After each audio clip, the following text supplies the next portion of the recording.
Diesel generator की क्या क्या शक्तियाँ होती हैं?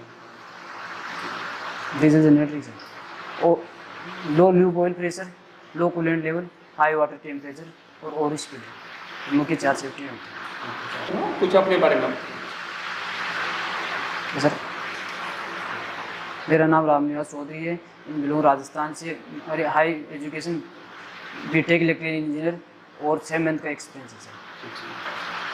तो किस तरह की साइट पर आपने काम किया है? सर WT में एक मॉल में किया है सर। मॉल में। Yes sir. तो क्या क्या इक्विपमेंट वहाँ पर लगे हुए थे? सर वहाँ पे एक तो डीजी लगा हुआ था 1500 kV का, और LTST पैनल लगी हुई थी, और 2 ट्रांसफार्मर थे सर। ट्रांसफार्मर किस टाइप के थे? ऑयल टाइप था। ऑयल टाइप का। किस कंपनी के थे?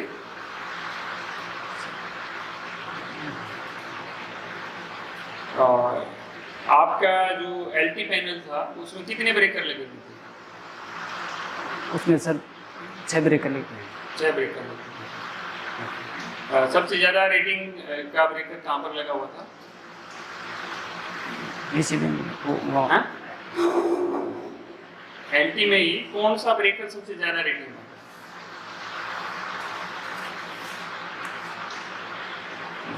डीजी वाला था। डीजी। ट्रांसफार्मर कितने केवी का था? 11 की। हाँ? 11 की। 11 की। नहीं, कितने केवीए के थे?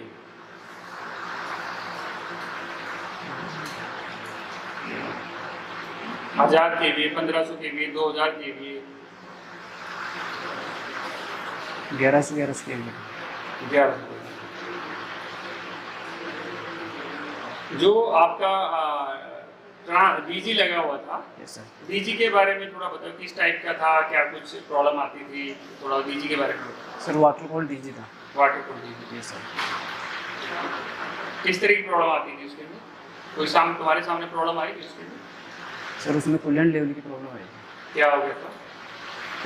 सर एक बार तो पाइप लीकेज हो गया था कूलेंट टैंक। हमको सुना ही नहीं दिया। कूलेंट के टैंक का पाइप लीकेज हो गया था, तो उस कारण कूलेंट का लेवल कम हो गया था, तो डीजी हीट होने लगा। तो फिर हमने सर डीजी को ऑफ किया, और फिर 1-1.5 घंटे बाद में कूलेंट टैंक का पाइप को रिपेयर की, और फिर वो उसके अंदर जो कूलेंट अंदर टैंक में था, वो उसी क्वालिटी का कूलेंट और डाल के टैंक को फुल कर दिया। अगर मैं दूसरी क्वालिटी का, उसमें कौन सा था? प्रीमिक्स था या कैसा था? प्रीमिक्स था। अगर मैं उसमें मिक्स वाला कूलेंट डाल दूंगा तो क्या होगा? अच्छी वो रिएक्शन करेगी, कुछ प्रॉब्लम हो सकती है। Yes sir. डीजल जनरेटर की क्या क्या शक्तियाँ होती हैं?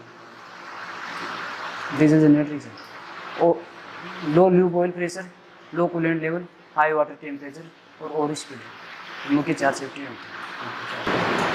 तो जो ओवर स्पीड होने का क्या कारण हो सकता है? सर इसके मुख्य 3 कारण होते हैं। एक तो गवर्नर का खराब हो जाने के कारण, और एक एक्चुएटर खराब हो जाने के कारण, एक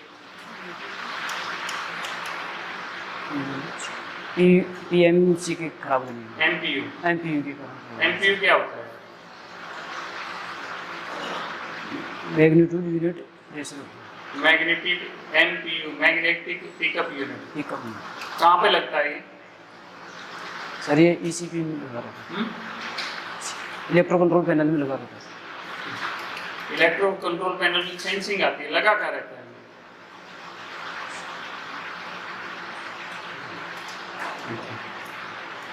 हाई वाटर टेम्परेचर होने के क्या क्या कारण हो सकते हैं? सर हाई वाटर टेम्परेचर होने के बहुत से कारण हो सकते हैं। तो डीजी कौन से टाइप का? आपके डीजी के बारे में। अच्छा, वाटर कूल्ड। सर इसमें कंडेंसर पंप बंद हो सकता है, और कंडेंसर पंप के वाल बंद रह सकते हैं कंडेंसर, और कूलेंट का लेवल कम हो सकता है, और ल्यूब ऑयल भी कम हो सकता है।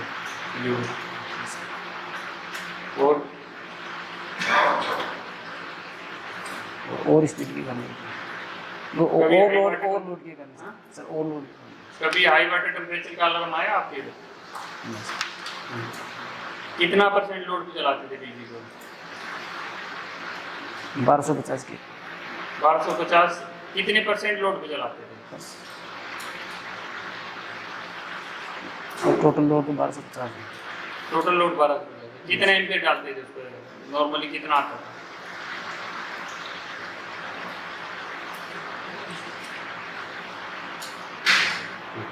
ध्यान नहीं दिया तुमने। जो हमारा ट्रांसफार्मर होता है उसके बारे में कुछ बताइए। आपके जो ऑयल टाइप ट्रांसफार्मर लगा था उसमें क्या हर रोज क्या चीजें चेक करते थे?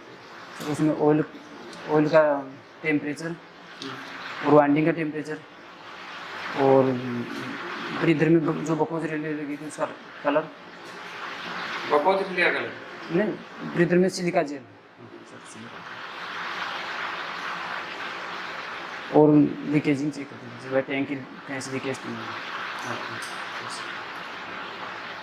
डीजी का ए चेक और बी चेक में क्या अंतर होता है?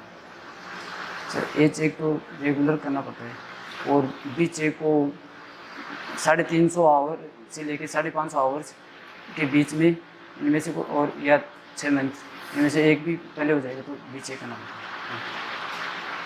बी चेक में क्या कुछ किया जाता है? सर बी चेक में लूब ऑयल चेंज किया जाता है और लूब ऑयल की फ़िल्टर और कूलेंट का लेवल भी देखा जाता है और एयर फिल्टर भी देखा जाता है। अगर एयर फिल्टर ब्लॉक हो जाता है उसको खोल के क्लीन किया जाता है। एयर फिल्टर का ब्लॉक हो गया है कैसे पता लगेगा? एयर फिल्टर ब्लॉक होने का पता हमें कैसे लगेगा? उसका सेंसर लगा होता है। क्या नाम होता है उसका? सेंसर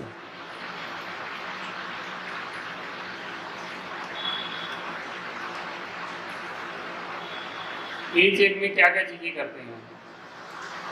सर ए चेक में हम पहले डीजी को मैनुअल में डालेंगे, फिर उसकी ए चेक में डी टैंक के अंदर डीजल का लेवल देखेंगे और कूलेंट का लेवल और जितने भी बैटरी का आउटपुट देखेंगे सर 24 वाट से अधिक होना चाहिए और बैटरी किसी भी टर्मिनलों को चेक करेंगे, कोई ढीला तो नहीं है, कोई किसी प्रकार का लीकेज तो नहीं है, जैसे oil tank leakage, coolant level, oil tank leakage तो नहीं है और वी बेल्ट चेक करेंगे। एसीबी की सेफ्टियां क्या क्या होती हैं? ACB safety under voltage, shunt relay, close relay, short circuit, earth fault, over current. Micrological controller क्यों लगाते हैं, कैसे काम करता है? Sir micrological controller earth fault relay और over current, short shunt circuit के रिले का लिए। क्या काम होता है? कैसे? शंट रिले का क्या काम होता है? शंट रिले का काम सर ब्रेकर को ओपन करने का काम करता है। ओपन का मतलब ऑन कराएगा या ऑफ कराएगा? ऑफ। इसको ऑफ करेगा। Yes sir. और क्लोजिंग? क्लोजिंग का काम ऑन कराने का होता है। यूवी का क्या काम होता है? यूवी का काम सिर्फ ऑफ कराने का। इंटरलॉकिंग क्या होती है पैनल के अंदर?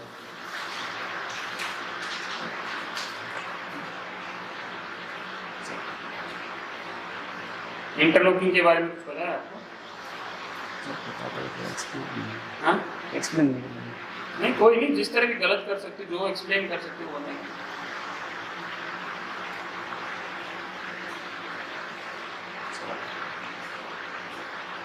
हमारे पैनल में जिस तरह हम दो कॉन्टेक्टर के बीच में हमारे स्टार्ट अल्टर स्टार्टर में इंटरलॉकिंग करते हैं Yes, sir. कि दोनों एक साथ ऑन न हो। Yes, sir. हाँ, अगर दोनों एक साथ ऑन हो जाते हैं तो Short circuit उससे शॉर्ट सर्किट हो सकता है, कोई प्रॉब्लम हो सकती है, इसीलिए हम उसको इंटरलॉक करते हैं। उसी तरह हम पैनल में इंटरलॉकिंग करते हैं कि हम एक ब्रेकर अगर ऑन करें उस कंडीशन में अगर हम चाहते हैं कि दूसरा ब्रेकर ऑन नहीं हो तो उन दोनों ब्रेकर के बीच में हम इंटरलॉकिंग कर देते हैं, या तीनों ब्रेकर या पांचों ब्रेकर, तो इसको बोलते हैं हमारी इंटरलॉकिंग।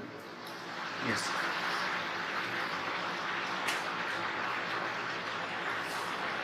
बकोज रिले कैसे काम करती है?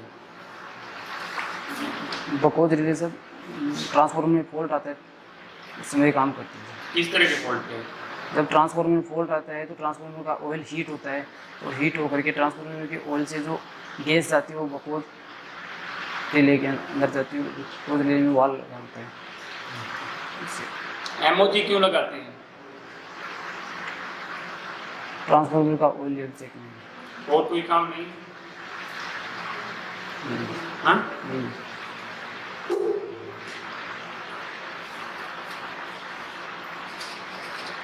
पैनल का पीपीएम किस तरह करते हैं? सर पीपीएम करना एक पैनल की सुरक्षा मतलब एफिशिएंसी बढ़ाने का काम करता है। तो जैसे पीपीएम अपन फिक्स दिन कर लेते हैं 7 दिन से। पीपीएम की फुल फॉर्म क्या होती है? Plant preventing maintenance. हाँ बताइए। पीपीएम सर 7 दिन से 15 दिन से महीने भर से होता है। इसे जैसे हम फिक्स डिसीजन करेंगे पीपीएम में कि प्लांट क्या पैनल का पहले अपने को 15 दिन बाद में एसीबी का टेस्ट करना है, उसके अंदर कोई वायरिंग को क्या नाम फिक्स्ड और मूविंग डीबी का पीपीएम कैसे करते हैं? Distribution board. डिस्ट्रीब्यूशन बोर्ड का सर डिस्ट्रीब्यूशन बोर्ड का पीपीएम 2 में कर सकते हैं, ऑनलाइन ऑफलाइन दोनों। कैसे? ऑनलाइन तो पावर फ्लो की कंडीशन में और ऑफलाइन पावर को ऑफर किया जाता है। तो कौन सा बेटर है? सर वैसे तो डिस्ट्रीब्यूशन में तो ऑनलाइन कर सकते हैं। जैसे कोई प्रॉब्लम नहीं है।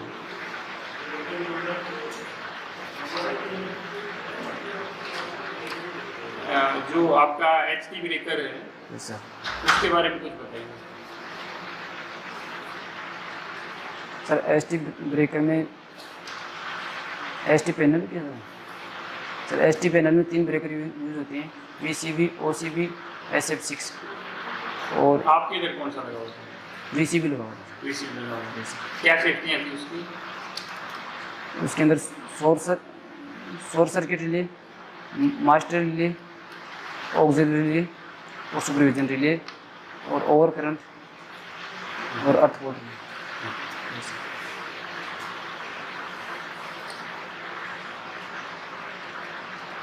ठीक है, आपको ऑल ओवर इंटरव्यू ठीक है। अगर मैं आपको सेलेक्ट करने वाला होता तो कुछ चीज़ें आपको अगर थोड़ा सा और बेटर होती तो मैं 100% सेलेक्ट कर लेता।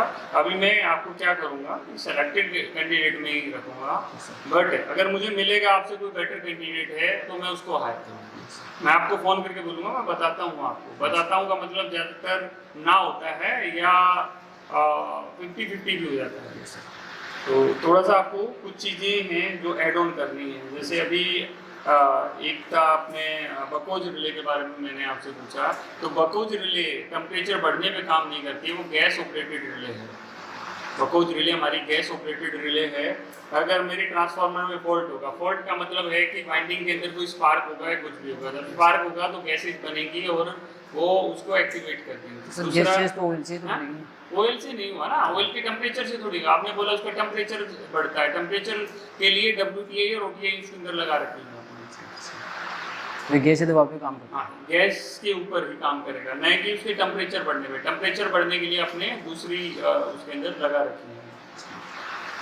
एक मैंने आपसे पूछा एमओजी के बारे में कि एमओजी क्या है। एमओजी सिर्फ देखने के लिए उसमें लेवल इंडिकेटर लगा रहता है, एमओजी देखने के लिए नहीं होता। अगर आपका ऑयल लेवल, आपकी फिन्स में से कहीं से ऑयल लीक हो गया है आपका और ऑयल लेवल कंटिन्यू कम हो रहा है, अगर ट्रांसफार्मर से ऑयल बिल्कुल खत्म हो जाएगा तो क्या होगा, ट्रांसफार्मर जल जाएगा। तो इसलिए एमओजी यूज किया जाता है कि जैसे ही लेवल कम हुआ वो ट्रांसफार्मर को पहले अलार्म देगा, फिर ट्रिप करा देगा, ताकि उसके अंदर की सप्लाई कट गई और हमारा ट्रांसफार्मर जलने से बच जाएगा। तो ट्रांसफार्मर की सेफ्टियाँ में क्या क्या चीज़ें आती हैं? ट्रांसफार्मर सेफ्टी WTI, OTI और बकोज रिले और एक्सप्लोजन वाल, एक्सप्लोजन वेंट, मुख्य सेफ्टी तो अभी एमओजी बताई मैंने, एमओजी को सीखी। ठीक है, तो थोड़ा आपको क्या करना है, अपने आप को थोड़ा बेटर करना है और डेफिनेटली आपका हो जाएगा अगले 1-2 दिन में सिलेक्शन। ठीक है, ठीक है, एक बढ़िया सी तालियां हो जाए।